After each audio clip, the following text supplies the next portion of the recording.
Dans le newsroom de ce vendredi, nous parlerons de 6 sujets, notamment les appels à la désobéissance au sujet donc de la loi sur l'immigration, les bombardements qui se poursuivent dans la bande de Gaza et bien sûr la bénédiction des couples homosexuels hors liturgie au Vatican. Et puis en Afrique, nous parlerons de la main tendue de la CEDEAO aux autorités nigériennes. À quoi doit-on s'attendre? Les tentatives de réponse dans un instant. Et puis, en RDC, nous débattrons autour des postes de contestation. L'opposition va-t-elle démordre? Que fera Tshisekedi et son équipe? Maintenez vos positions pour plus de précision avec nos invités déjà en plateau. Et puis au Bénin, nous reviendrons sur le discours du président de la République qui était face aux honorables députés dans la matinée d'hier jeudi pour présenter à ces derniers son discours sur l'état de la nation. Le bilan et les faits marquants passeront tout à l'heure à la loupe. Également, la chronique et la distribution des cartons, j'allais donc dire, viendront boucler cette émission.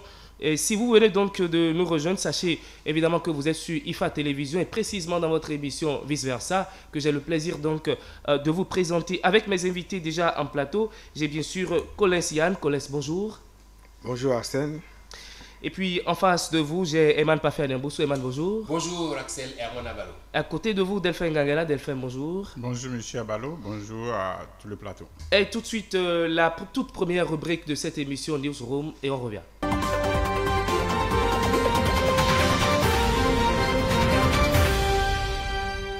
Nous revenons donc sur ce plateau. Je vais commencer par vous, Eman Pafé Ademboussou. La loi sur l'immigration, les appels à la désobéissance. À quoi doit-on s'attendre finalement?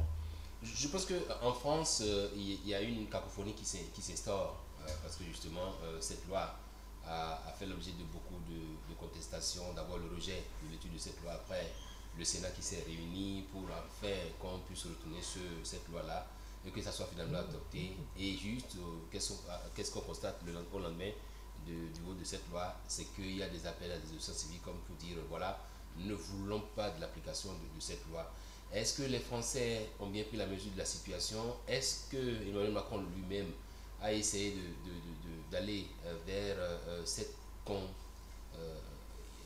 concertation, cette large concertation voulue par les Français, afin que cette loi puisse recueillir les desiderata de tout le monde? Parce qu'aujourd'hui, il est reproché à cette loi beaucoup de choses. Il y en a qui veulent que ce soit plus ferme que ça, il y en a qui pensent que c'est une loi qui ramène la France 20 ans en arrière. Et puis donc, je pense que c'est de ces différents éléments qu'il faut que les Français puissent s'asseoir. Et moi, pourquoi pas? Moi, je pense qu'il vaut mieux aller à un référendum. Malheureusement, la loi est déjà adoptée. Est-ce que ça ne risque pas de rendre encore la situation, le climat plus clivant en France? On verra bien. Colossial. J'ai déjà dit sur ce plateau qu'il y avait une vraie curiosité autour de ce débat qui est une question très centrale en France actuellement, la question de l'immigration. Vraie curiosité parce que vous vous rappelez, on a eu la gauche qui était pratiquement contre la loi. On a eu la droite, en fait, contre la loi en estimant que c'était une loi pas assez... Oui, allez-y. Je parlais de la gauche qui était contre la loi en estimant que c'était une loi très dure. On avait la droite qui était contre la loi en estimant que c'était une loi pas assez dure. Et on a aujourd'hui une opinion publique française qui est contre la loi, pas pour les raisons qu'on peut imaginer. Elle est contre la loi parce qu'elle estime que la loi ne va pas aussi loin qu'on aurait souhaité. La majorité des Français attend une loi qui va durcir, on va dire, l'immigration en France. Ça, c'est la réalité. Mais on a une classe politique qui donne l'impression qu'il y a un vrai imbroglio. Ce n'est pas le cas de mon point de vue, de ma lecture. Il y a simplement aujourd'hui une gauche en perte de vitesse qui n'a plus que le champ médiatique pour s'exprimer. Parce que la réalité des faits, c'est que les Français, dans leur écrasante majorité, ont besoin d'une loi qui est très dure sur l'immigration. Et ces Français approuvent non seulement à plus de 60% la loi qui a été adoptée, mais cette majorité estime que cette loi n'est pas encore aussi dure qu'il le faudrait. Et donc, malheureusement, il y a Emmanuel Macron qui est pris un peu dans cet étau idéologique parce qu'on s'est toujours vraiment demandé s'il était de droite ou s'il était de gauche. Cette loi vient renforcer ce paradoxe qui entoure la position d'Emmanuel Macron. Mais en conclusion, je pense que, comme je le disais tantôt, l'immigration est un sujet central en France. On ne peut pas contourner ce sujet Et je pense qu'on est sur la bonne voie, malgré quelques balbutiements de quelques personnes qui parlent de démission et autres. Delphin? Vous savez, il y a une chanson qu'on joue plus souvent maintenant chez nous, on dit Monopole régler le problème temps. C'est juste Monopole notre temps. C'est-à-dire quoi? Oui, ce qui se passe en France, c'est vrai que... Vous avez une belle manière de reformuler les choses. Bon, ça c'est vous qui trouvez que c'est une bonne manière. Allez-y. Non, ce que je voudrais dire, c'est quoi? Ce qui se passe en France, c'est vrai que c'est la démocratie qui a l'autorité. Donc du coup, il doit avoir des gens pour, il doit avoir des gens contre. Mais des fois, les gens... c'est-à-dire exagèrent au niveau de leurs revendications, de leur position, parce que d'autres sont, je ne vais pas dire trop radicaux, mais bon, c'est aussi la démocratie. Mais moi, ce qui me dérange un tout petit peu dans l'affaire de l'immigration, j'ai l'impression que la loi ne prend pas l'immigration dans tout son sens, c'est-à-dire envers tout le monde. C'est-à-dire, parce que j'avais suivi une émission où Macron avait reçu, je ne sais pas, près de 6 journalistes à l'Élysée où ils avaient échangé. C'était comme si, parce qu'il a bien dit, il a cité certains pays, hein, les pays comme l'Ukraine, les pays qui sont en guerre, que ici, eux, ils ne sont pas concernés, par la loi qu'on vote actuellement. Mais qui sont ceux qui sont vraiment concernés par la loi qu'on vote actuellement? C'est la question qu'il faut se poser, c'est la question qu'il faut répondre pour savoir. Mais ce sont les musulmans, pour dire la vérité. Et les Noirs? Non, pas vraiment. Les Noirs ne sont pas concernés parce qu'on estime que les Noirs n'ont pas un vrai problème d'intégration en France. On estime, et beaucoup, que les musulmans importent un peu leur tradition en France. Ce n'est pas le cas, par exemple, des Béninois quand ils vont en France. Ce n'est pas pour imposer leur tradition et les autres peuples noirs. Le vrai problème de la France, celui sur lequel on ne veut pas parler, c'est la façon que les musulmans ont de vouloir imposer la charia, de vouloir imposer le Coran, de vouloir imposer leur manière de vivre. Donc, si cette loi vise des personnes, ce sont les musulmans. Donc, voilà, donc la lune, on monte la lune, mais l'objectif est ailleurs. Justement, l'objectif est ailleurs. Alors, vous voulez placer un mot rapidement? Oui, l'objectif est ailleurs. C'est vrai qu'il faut voir la situation de près. C'est vrai, on peut voir le verre à moitié rempli, comme on peut le voir à moitié vide. Est-ce que les musulmans se comportent bien en France, de façon à ce que quand vous demandez, vous migrez vers ce pays-là, vous puissiez ne pas porter atteinte à la laïcité de l'État, faire en sorte que tout le monde se sente en sécurité dans le pays. Si vous demandez asile dans le pays, si on vous accueille dans le pays, et que vous devez devenir un bourreau, vous devez devenir un danger pour ce pays-là, je pense que le pays a l'obligation de protéger ses nationaux. Et là, ils sont en train de viser aussi bien les binationaux, les Africains qui viennent pour raison familiale, les étudiants qui viennent là-bas, ceux qui viennent et qui se radicalisent en fait. En fait, c'est-à-dire que le problème pour moi est profond et trouver une solution à ce problème, si ça doit passer par une loi sur l'immigration, pourquoi ne pas y aller? Je reviens toujours sur le cas de cet Ouzbek-là qui a été rapatrié du pays et pour lequel la CEDH dit vous le reprenez à votre compte et aux frais de l'État. Alors qu'il a été prouvé que le gars, il est déjà retourné chez lui, il a même fait un enfant. Et je me demande si finalement, on n'est pas en train de créer une sorte de super, je sais pas, des lois supra qui aujourd'hui imposent à des États de pouvoir se comporter parce qu'ils appartiendraient à une certaine communauté. Je pense que les Français ont leur destin en main et s'ils laissent faire, voilà. Ils ont toutes les cartes en main. Oui, petite nuance. Je n'ai pas voulu qu'on passe sur ce débat, justement sans faire le lien que la France fait entre immigration et insécurité ou sécurité. Parce que rappelons-nous les attentats qui ont frappé la France ces dernières années. Rappelons-nous justement ce que la France continue de vivre aujourd'hui. Ils font un lien profond entre ceux qui commettent ces attentats, ceux qui provoquent l'insécurité en France et l'immigration. Et on ne peut que être d'accord avec cette lecture. Et ce n'est pas faux. Des gens qui sont fichés S et qui sont encore dans le pays parce que justement la loi les protège. Qu'est-ce qu'il faut faire? Est-ce qu'il faut les garder? Est-ce qu'il faut les sortir du pays? Je pense que la situation est à ce niveau. Maintenant, si les hommes politiques, parce que bon, on veut plaire à la population, on veut plaire à des partenaires, si on décide de ne pas prendre le destin de la France en main, bon, on va tous constater les dégâts. Et c'est une manière pour les États africains qui veulent faire comme la France, qui veulent agir en français. C'est un exemple pour eux de savoir jusqu'où ne pas aller, parce que ce qui se passe aujourd'hui pourrait leur arriver aussi après. Voilà. Merci. Alors, nous allons passer donc au deuxième sujet très rapidement, mais nous n'allons pas perdre assez de temps là-dessus. Nous allons parler donc de la situation dans la bande de Gaza, les bombardements qui se poursuivent toujours. Je vais commencer par vous, collègues. Ça me prend presque de court parce que Pour la petite parenthèse, je voudrais partager une petite anecdote avec vous, un téléspectateur qui m'appelle et qui me dit, écoute, j'ai suivi votre dernière émission, jamais tu ne prenais la parole en début de débat, et j'ai vraiment constaté que la dernière fois, je ne prenais pas la parole en début de débat, c'est heureux de le faire. C'est heureux de le faire maintenant. C'est une anecdote qui montre qu'il y a des gens qui nous suivent, c'est heureux. Merci à tous les merci à tous les téléspectateurs qui nous suivent. Et pour revenir à la bande de Gaza, ben voilà, chaque fois, je serai toujours contre le gendarme du monde qui semble avoir un discours qui s'adoucit contre Israël. On a les États-Unis qui semblent lever le ton contre Israël, mais qui continuent de poser des actes qui prouvent que voilà, ils veulent par la bouche que les choses avancent dans le bon sens, mais ils posent des actes qui montrent qu'ils continuent de soutenir de façon indéfectible Israël, de sorte qu'aujourd'hui on a des résolutions qui sont bloquées. Les seules résolutions que les États-Unis acceptent de discuter, c'est les résolutions pour la crise humanitaire, alors que la révolution la plus urgente, c'est quand même celle pour le cessez-le-feu, mais les États-Unis continuent d'avoir un discours qui est en total déphasage avec les actes qu'on attend d'eux, et c'est tristement dommage. D'accord. Pour la prochaine émission, je promets que je vous donnerai la parole. Ce sera pour le plaisir, c'est les téléspectateurs. C'est le bien dit que c'est Delphine. Ah ben oui. Non, je rappelle que les gens nous suivent et qui nous font des retours. Ça fait vraiment plaisir. C'est même le moment de leur dire merci. Merci pour toutes ces contributions. Alors Delphin? Oui, ils allument le feu, ils l'activent et après ils viennent jouer. Aux sapeurs-pompiers. Ils ont tout compris. On a tout compris. C'est tout compris. Merci. Oui, bande de Gaza avec plus de 20 000 morts, riposte disproportionnée par rapport à l'attaque.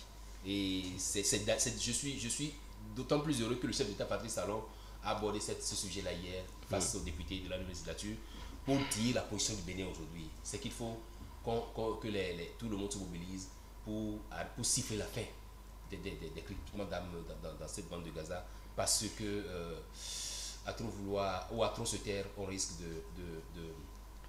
d'assister à une hécatombe. Ça a déjà commencé et c'est peut-être le déluge dans cette bande de Gaza.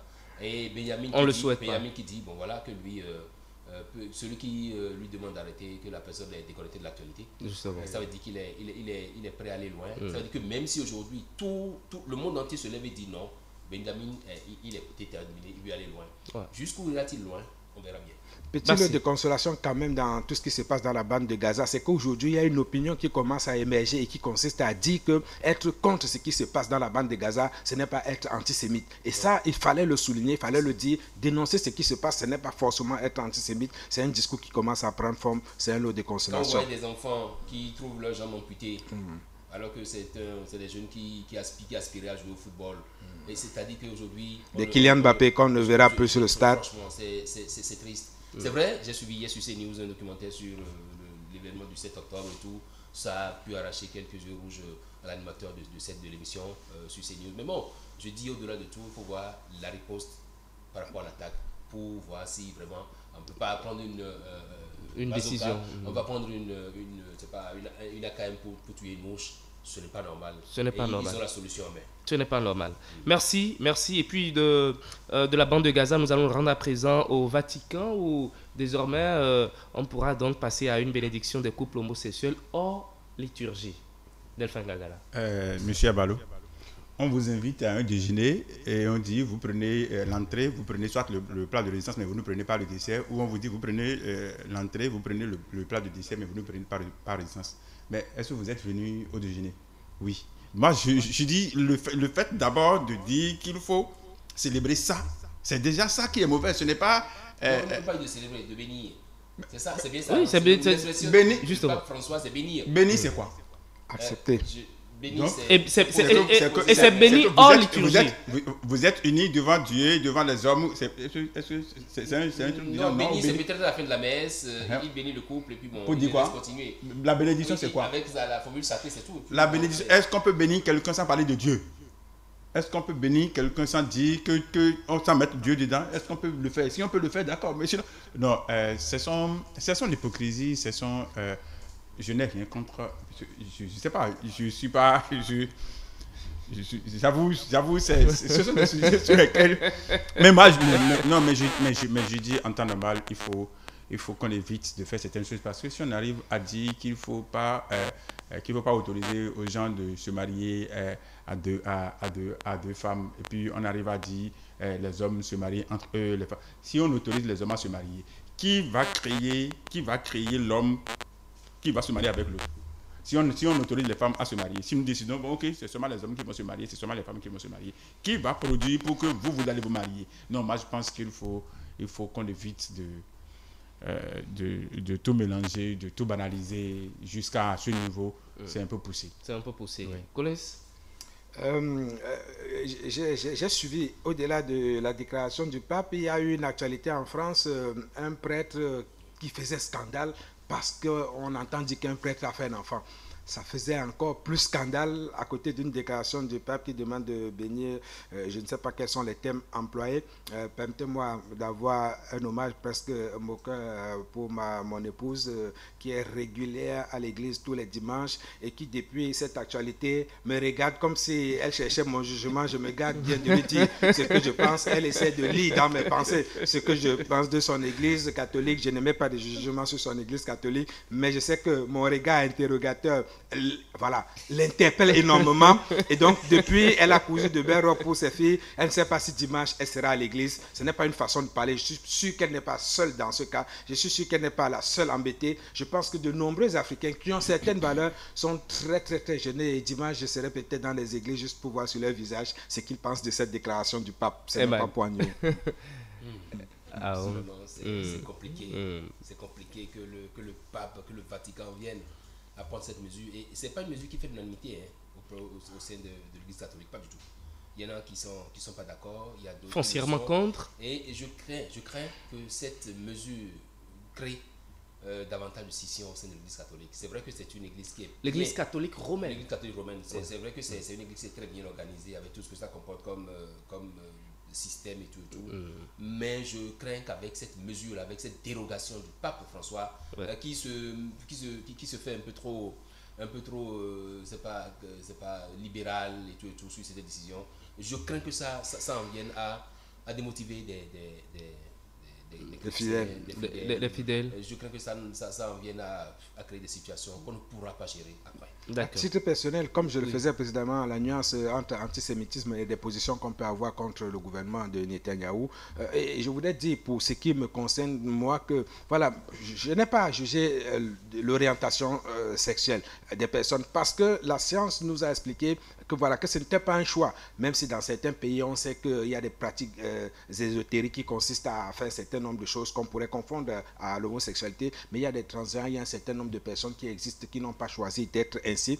Une fois que ce constat, cette réalité a été faite, je pense quand même, comme on le dit chez nous, quand on a un enfant qui est mongol, voilà, on ne le promène pas partout au marché. Donc voilà, toute discrétion faite, et je sais qu'on me comprend à demi-mots. Merci beaucoup. Merci. Nous allons revenir. Ce qui est d'autant plus intéressant que c'est vrai qu'il vaut mieux entourer ça de discrétion.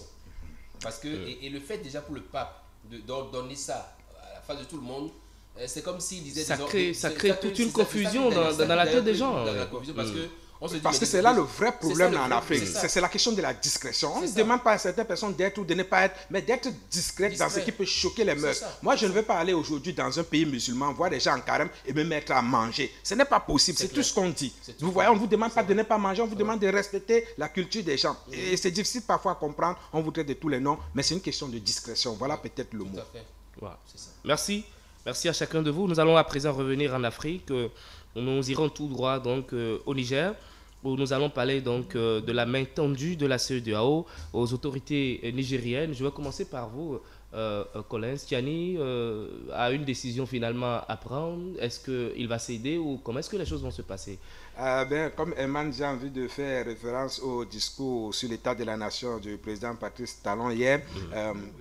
Que Bazoum a dû suivre avec beaucoup de frustration en se demandant qu'est-ce que je deviens dans cette situation, que Tiani par contre a dû suivre en se disant voilà, on commence à aller dans le bon sens, on commence à dire des choses telles que nous l'entendions. Je pense qu'il a beaucoup aimé, Tiani, le discours du président Patrice Talon sur l'état de la nation, notamment quand il abordait la question du Niger et qu'il disait très clairement ce que je reprends à mon compte aujourd'hui, il appartient aux autorités du Niger désormais de dire ce qu'il faut attendre d'eux. Je vais être un peu plus précis, il appartient aux autorités de fait du Niger, pour reprendre ses propos, d'avoir un calendrier de dire quelle sera la durée de la transition, de dire comment le Niger sera géré sur une certaine période, de dire comment on fait pour revenir à un ordre constitutionnel, à quelle échéance. Donc, je pense, comme il a dit, que la balle est désormais dans le camp des autorités de fait du Niger et que ces autorités ont tout intérêt à saisir cette main tendue de toute la communauté et plus particulièrement du pays qui fait carrément office de port pour le Niger, le Bénin, qui est un partenaire naturel, un partenaire dont ils ne peuvent pas se défaire. Une très belle occasion qu'il leur a offerte, pratiquement un cadeau de fin d'année. Voilà. Delphin? Oui, M. Abalo, quand vous regardez dans un miroir, vous sourissez, vous allez voir que le miroir va vous sourire. Mais si vous avez un visage fermé, le miroir ne fera rien d'autre que... Même si c'est comme l'appareil photo qui ne fait pas cadeau. Voilà, ça reflète ce que vous êtes. L'image que vous envoyez qui vous vient. C'est-à-dire quoi? Si le Niger n'avait pas... Et là, le miroir vous dira, ça dépend de celui qui regarde dans le miroir aussi. Ça dépend du lanceur. Ah ben oui, ça dépend aussi du lanceur. En tout cas, donc si, oui, ce que la CEDEAO ou la communauté internationale, la communauté sous-régionale attend du Niger, oui, c'est maintenant on attend ça du Niger, sinon avant les positions étaient campées, donc c'est ce qui a fait que chacun était vraiment, donc du coup, oui, comme on a lâché un tout petit peu, je suis sûr que les autres aussi ne vont pas rester statiques, c'est sûr, ils vont bouger, parce que ce qu'on attend d'eux, ce n'est rien d'autre, c'est de dire la transition c'est pour tel homme et de montrer vraiment la volonté de respecter pas, le calendrier ou quelque chose qui sera. Et l'autre chose, c'est de laisser Bazoum un peu plus libre, même si il ne peut pas rester au Niger, si c'est l'envoyer ailleurs. Mais donc, du coup, c'est libérer Bazoum, parce que c'est Bazoum qui se trouve être d'abord la première préoccupation. Si on libère Bazoum, et on dit, bon, nous sommes venus pour faire tel nombre de temps, je pense que c'est ça. Mais une seule chose est sûre, aujourd'hui, ce n'est plus le du, c'est beaucoup plus relax, parce que c'est ce qu'on attendait, c'est ce qu'on aurait dû faire dès le début, histoire de... Mais bon, parfois, il faut taper dur pour faire peur, et puis après, venir autour de la table de négociation pour négocier. Parce que si vous n'avez rien sur la table, vous ne pouvez pas négocier. On ne négocie pas les mains vides, donc c'est de bonne guerre. C'est de bonne guerre. Et c'est ce que nous souhaitons. Eman, parfait, Aniabossou. Oui, rapidement sur la question, les positions se sont tellement cristallisées, campées sur la situation au Niger qu'aujourd'hui je me demande comment est-ce qu'on va vers ce dégel. Parce qu'il y a encore quelques 48 heures, on a encore eu un courrier d'un ministère de la République du Niger, voilà, qui demande à ce que... Et vous vous rappelez, il y a une semaine environ, pendant qu'on saluait le fait que la CEDEAO prenne acte du coup d'État, il y a une décision de la Cour de justice de la CEDEAO qui dit de rétablir Bazoum encore dans son... J'ai le sentiment à la fin que les institutions de la CEDEAO s'amusent entre elles. Il y a une interférence en quelque sorte. Aujourd'hui, les autorités de fait du Niger peuvent douter, peuvent se demander, mais finalement, est-ce que c'est un piège qu'on nous tend? Est-ce qu'on joue franc jeu avec nous? Parce que pendant que vous dites nous prenons acte de ce que le coup d'État est consommé désormais, la Cour de justice dit non, il faut rétablir Bazoum. Et heureusement, Patrice Talon aujourd'hui, c'est la position du Bénin. Il dit que le Bénin continue des échanges discrets avec le truc, avec le Niger, et qu'après avoir sanctionné et tout, il faut maintenant prendre acte et agir. Donc je pense que pour ma part, c'est la position du Bénin.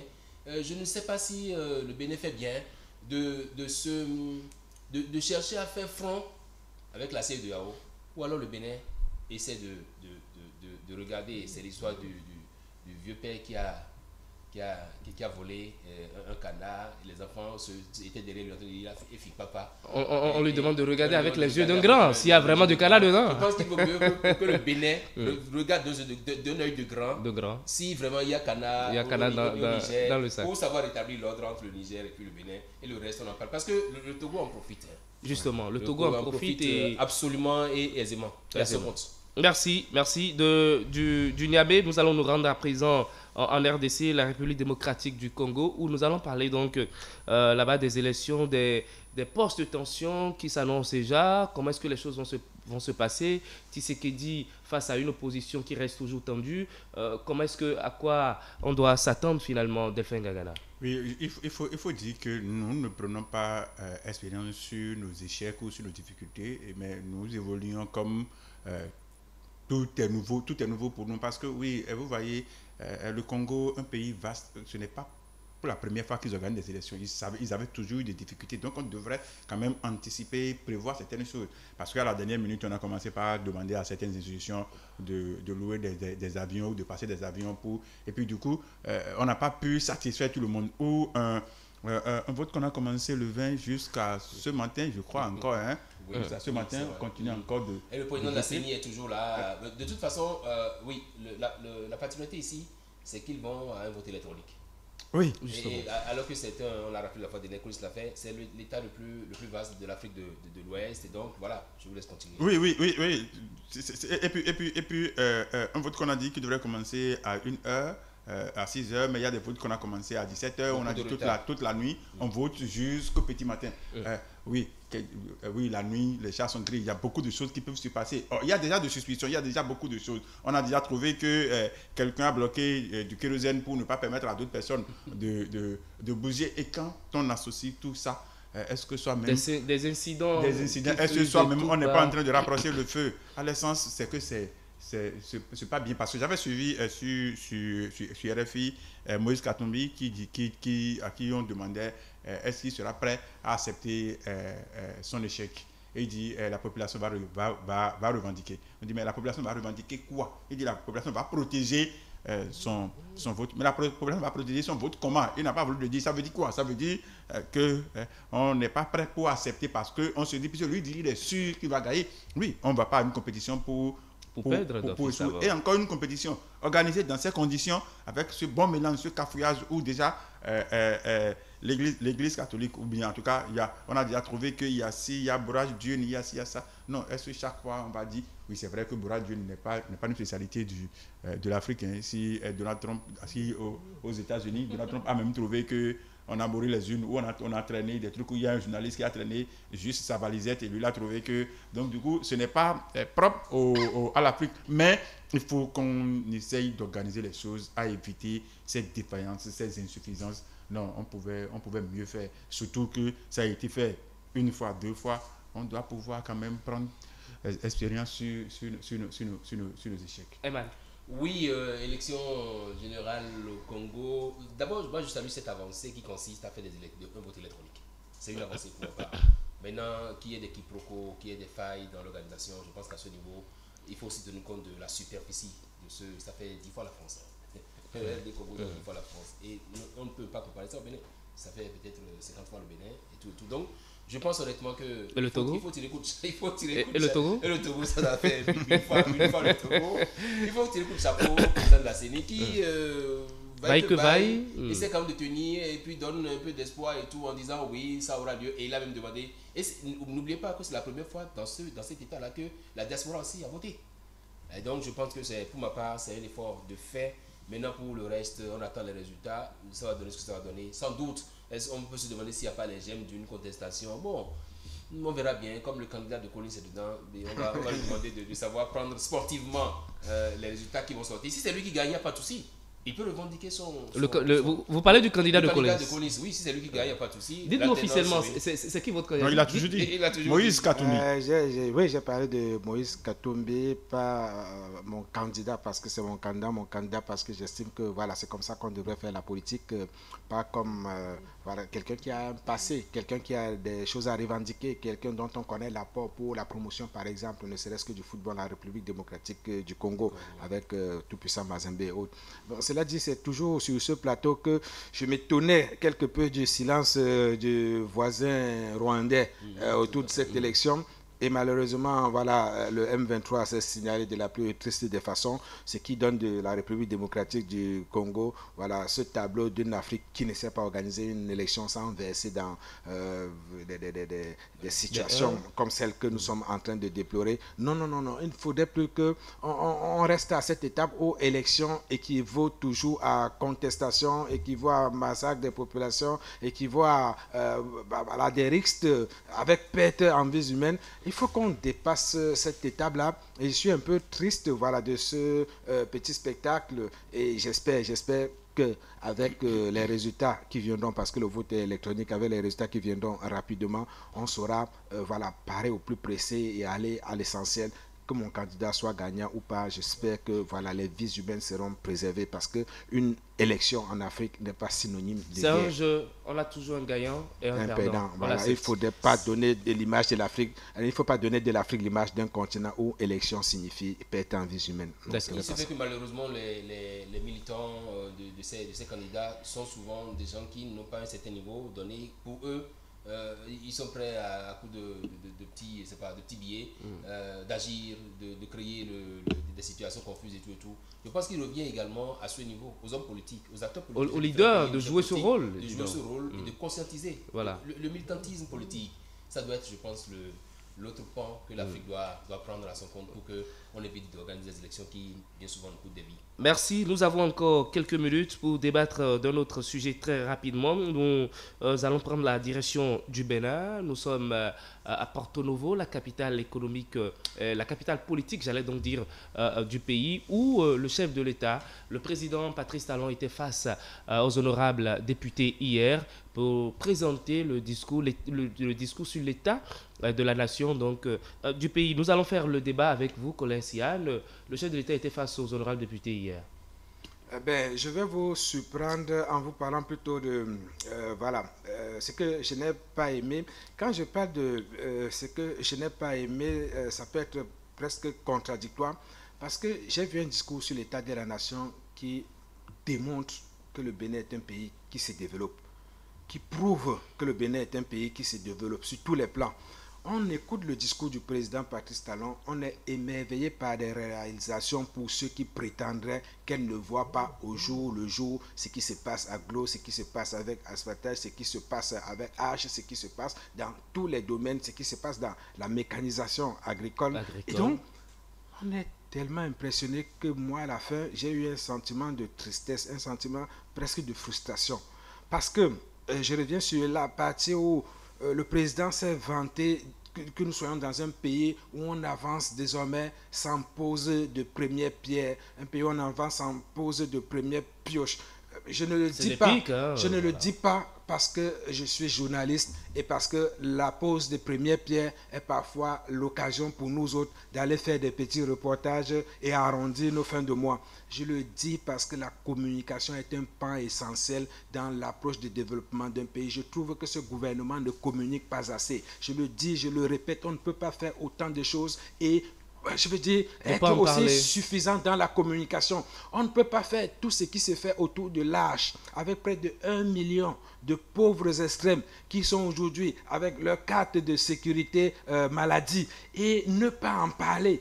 On a l'impression, pour un certain nombre justement de détracteurs, que rien ne se fait. Non, pour moi, je trouve que c'est inadmissible que l'on continue avec autant de réalisations, de rester dans un schéma de normaux-communication qui consiste à la fin à ne du tout pas communiquer. On peut ne pas faire de pause de première pierre, on peut ne pas faire de pause de première pierre, mais on a le droit de rappeler qu'on a un centre de santé de référence qui est à un point d'achèvement à Calavi pour que les populations sachent ce qui se fait dans le pays, pour que les populations puissent en jouir. Comment est-ce que vous voulez que moi, qui suis extrême pauvre, je sois au courant qu'il y a 1 million de comme moi qui ont bénéficié d'un système? Il y a un système de communication qui, de mon point de vue, doit être mis en place. Je ne vais pas être long, mais j'insiste, ça a été vraiment un point qui m'a fait mal au cœur. Il faut qu'on communique autour de tout ce qui se fait de beau dans ce pays pour que les enfants ne soient pas obligés de partir. Le président l'a dit, le rêve, c'est ici au Bénin. Mais ils ne sont pas au courant.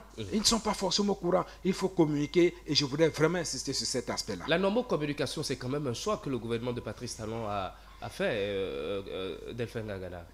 Un mauvais choix, on l'a dénoncé, les gens dénonçaient depuis toujours. Vous n'êtes pas allé du non, sérieux, un mauvais choix. Moi, je l'avais dit, j'avais écrit même plusieurs fois. S'il était permis de laisser son temps de parole, je vais laisser mon temps de parole à connaître parce que j'étais vraiment heureux et débordé de joie quand il a commencé par le dire parce que oui, vous ne pouvez pas avoir du beau et l'enfermer dans une chambre. Moi j'ai toujours...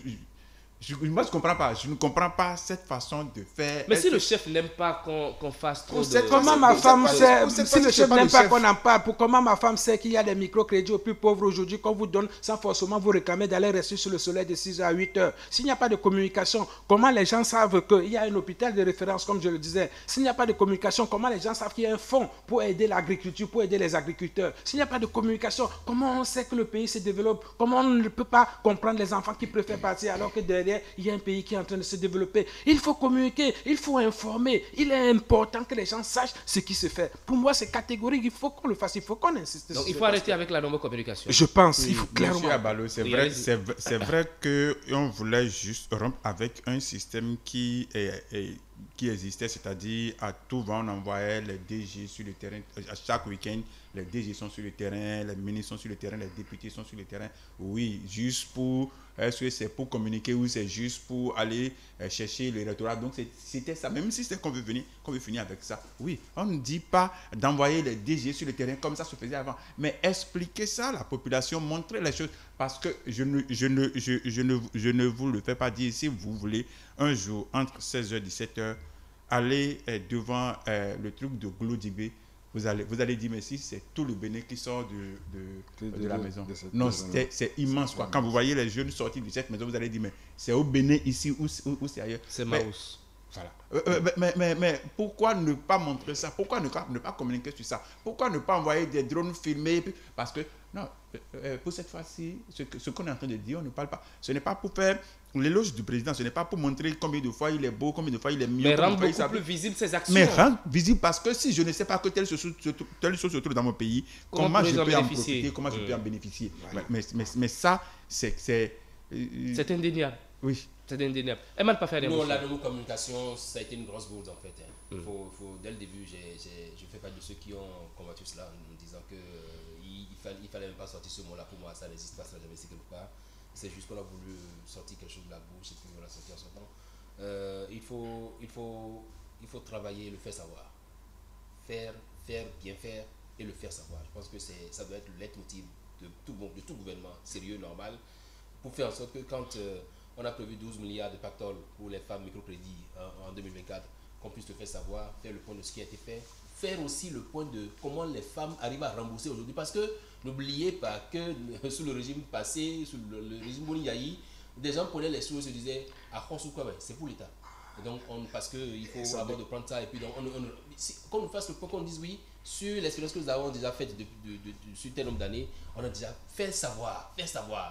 Aujourd'hui, on s'est levé, on nous a dit oui, la route sera barrée, parce qu'on attend qu'au carrefour Sika Toyota, de ce carrefour jaillisse désormais, d'ici 2 ou 3 ans, c'est pas un échangeur. Alors, pourquoi est-ce qu'on ne peut pas communiquer autour? Et si vous commettez l'erreur d'aller sur cet terrain-là, on vous dit allez d'abord prendre l'autorisation chez tel avant de venir faire telle chose. Non, je Toute pense une qu'on tracasserie, quoi. C'est une tracasserie pour vous décourager finalement à faire le reportage et le faire savoir.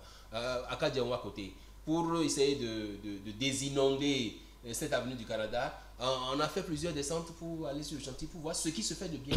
On nous dit avant de venir, il faut prendre telle autorisation. Je pense que il faut qu'on essaie de voir ce qui se passe, qu'on essaie de communiquer autour de la question. Voilà. Sinon, ce n'est pas bien. D'accord. Merci. Alors, Emma, allez-y. Alors, donc, je disais que cette communication, pour moi, ça n'a jamais été quelque part. Il faut changer de fusil d'épaule. Même quand on est arrivé, quand le régime s'est installé, et qu'on a trouvé que la manière dont on communiquait avant, il fallait changer.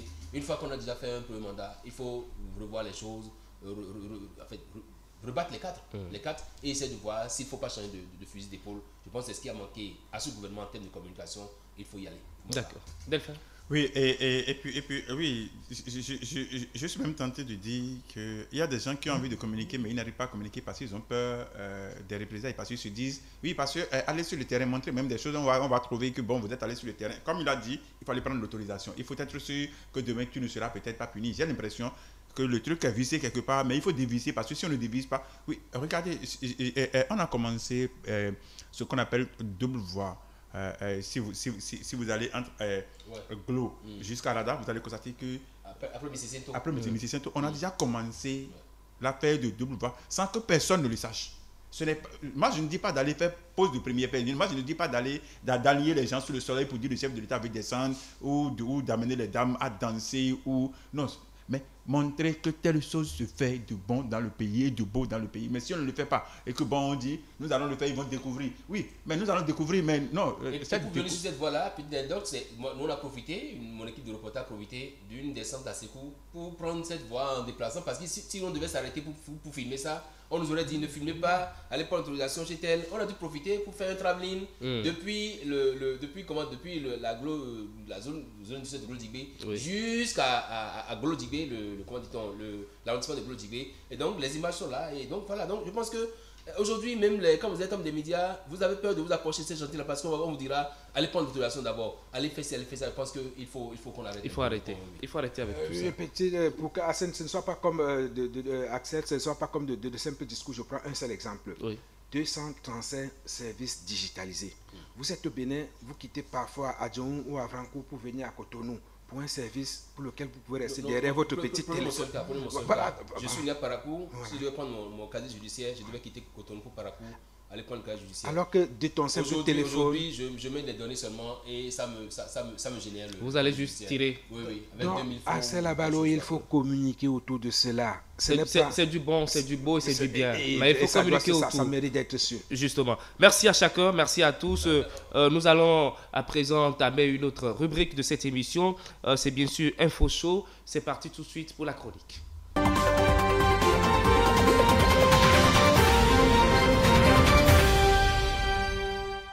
Mesdames et messieurs, bonjour et bienvenue dans la chronique de Vice Versa sur IFA Télévision. Mesdames et messieurs, chers compatriotes, en ma qualité d'opposant éclairé et après tout ce que mes oreilles ont entendu hier, je me sens aujourd'hui le devoir de vous proposer un contre-discours sur l'état de notre village. Et permettez-moi d'aller droit au but.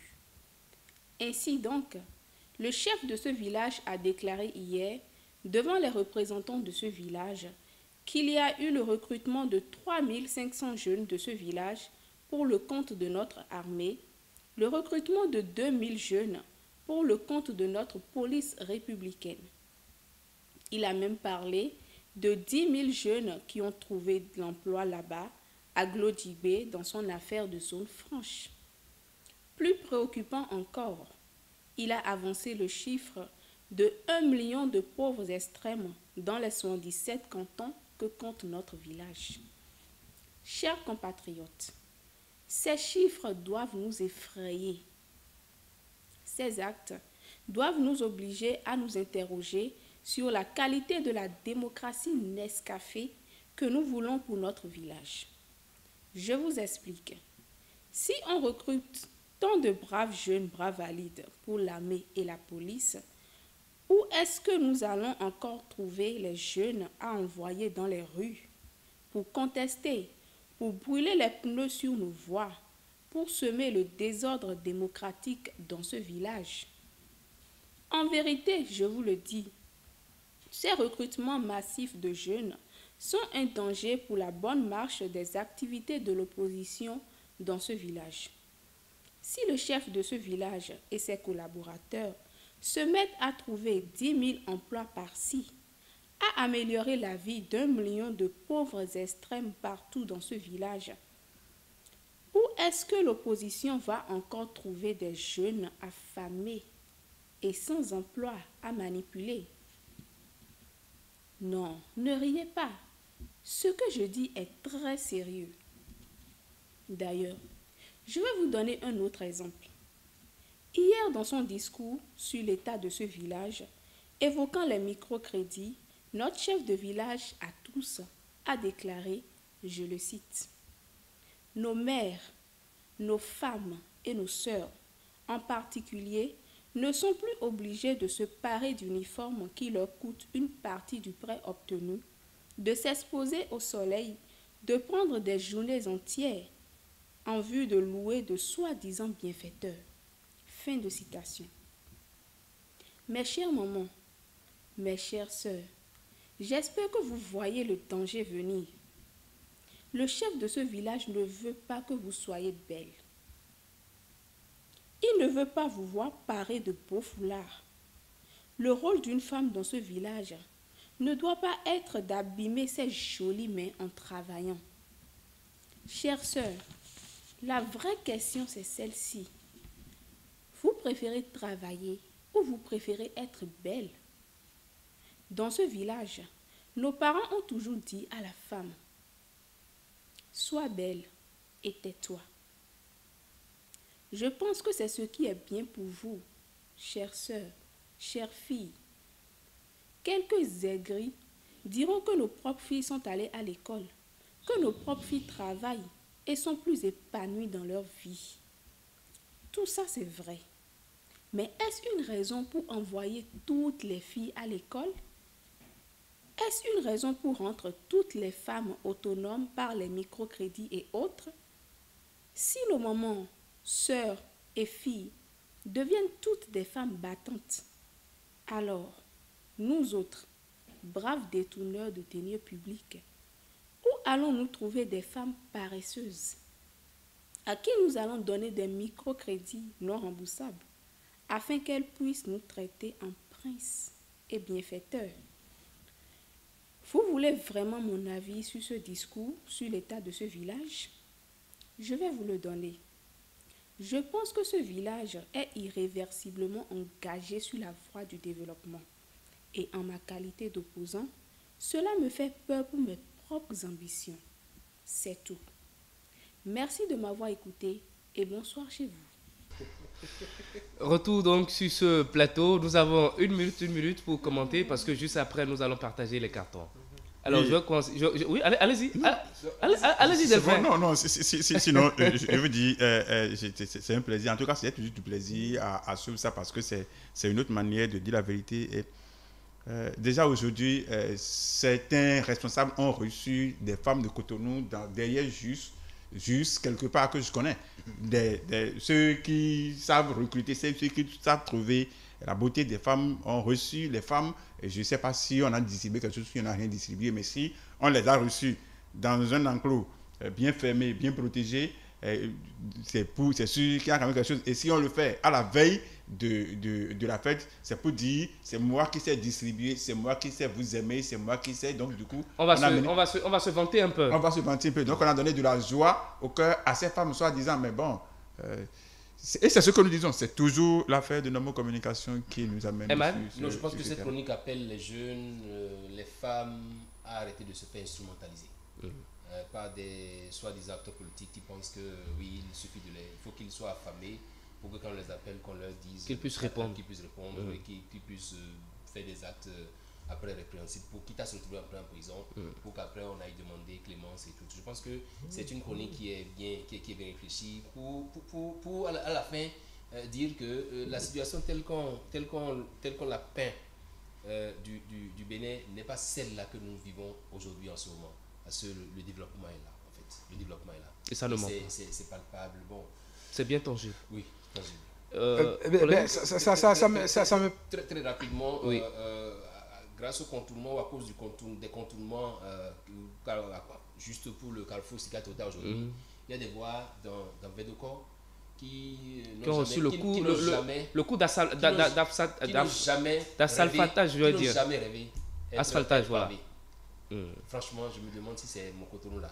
Et quand la voie passe, il y a des petites boutiques qui s'ouvrent, qui se développent et au-delà.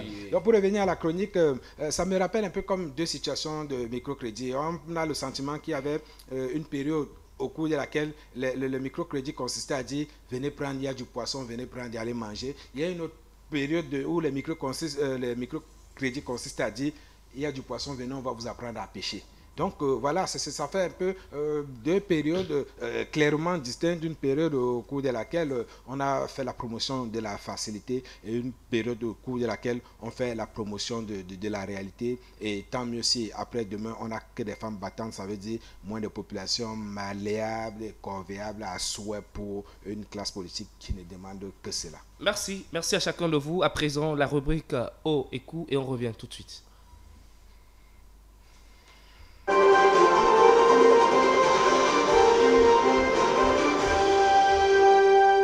Nous avons fait le tour donc des sujets. C'est le moment de partager les cartons, de dire à telle personne attention, de dire à telle personne félicitations. Et c'est le moment. Je commence par vous, Delphin, puisque vous avez les cartons sur vous. Ça commence par moi, carton rouge au pape, c'est-à-dire Vatican. N'invitez pas quelqu'un à table et lui dire de ne pas manger tous les repas ou que vous avez enlevé un repas. Non, vous l'invitez à table, c'est que vous l'invitez à table. L'essentiel, c'est de ne pas l'inviter à table. L'utiliser ou non, il faut éviter, ce n'est pas tout, il faut autoriser. D'accord. Carton jaune, République démocratique du Congo.